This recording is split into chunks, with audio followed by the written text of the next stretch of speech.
एक दिन छोटी चिड़िया को खेत में बहुत सारे दाने मिले। वो बोली, मैं सिर्फ बड़े और चमकीले दाने ही लूंगी, और छोटे दाने छोड़ दिए। तभी तेज हवा चली और सारे बड़े दाने उड़ गए। चिड़िया ने पकड़ने की कोशिश की, पर सारे दाने उड़ गए। वो बहुत उदास हो गई। तभी एक कबूतर ने कहा, लो ये टूटे दाने खा लो, यही असली स्वाद है। चिड़िया मुस्कुराई और बोली, अब समझी, लालच कभी अच्छा नहीं होता।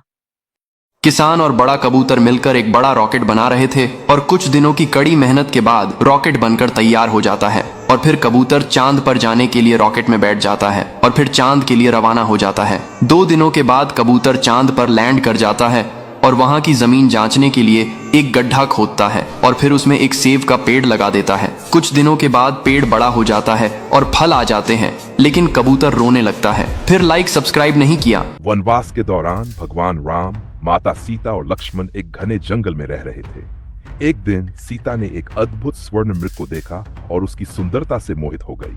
उन्होंने राम से आग्रह किया, ये हिरण बहुत सुंदर है, कृपया इसे पकड़कर मेरे लिए ले आइए। राम ने मृग को पकड़ने का निश्चय किया और लक्ष्मण से कहा, सीता की सुरक्षा का ध्यान रखना, मैं जल्द लौटूंगा। राम स्वर्ण मृग का पीछा करने लगे, लेकिन यह मृग वास्तव में राक्षस मारीच था, जो रावण की चाल का हिस्सा था। जब भगवान राम का तीर मारीच को लगा तो मारीच सीते सीते चिल्लाया, जिससे माता सीता घबरा गई और लक्ष्मण को भगवान राम को ढूंढने के लिए भेजा। लक्ष्मण के जाते ही रावण साधु के वेश में आया और सीता का अपहरण कर लिया। जब राम लौटे तो उन्होंने सीता को न पाकर अपनी भूल समझी। उन्होंने महसूस किया कि इच्छाओं के वश में होकर उन्होंने सीता को खतरे में डाल दिया। नैतिक शिक्षा, यह कहानी सिखाती है कि लालच और आवेगपूर्ण इच्छाएं व्यक्ति को संकट में डाल सकती है। हर निर्णय सोच समझ कर लें और अपनी इच्छाओं को अपने विवेक पर हावी न होने दें। कबूतर एक आम का पेड़ लगाता है, फिर बंदर और कबूतर बहुत दूर से पानी भरकर लाते हैं और फिर बंदर बहुत सारा पानी पौधे पर डाल देता है। अब पेड़ बड़ा हो जाता है। बंदर और कबूतर मजे से आम खाते हैं, लेकिन एक दिन जब कबूतर और बंदर नहीं होते हैं, तभी एक भालू आता है और पेड़ को उखाड़ कर फेंक देता है। कबूतर ये देखकर रोने लगता है। फिर लाइक सब्सक्राइब नहीं किया।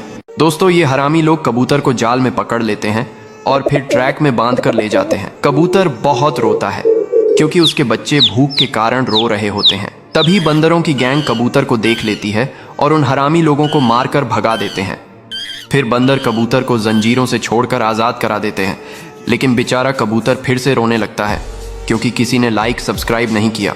एक दिन खरगोश नदी में डूब रहा था। कछुए ने देखा और तुरंत छलांग लगाकर उसे बचा लिया। उस दिन से दोनों गहरे दोस्त बन गए। एक दिन कछुए को काम से बाहर जाना था तो खरगोश भी साथ चल पड़ा। सड़क पार करते समय अचानक एक तेज ट्रक आया और खरगोश को कुचल कर चला गया। कछुआ फूट फूट कर रोने लगा।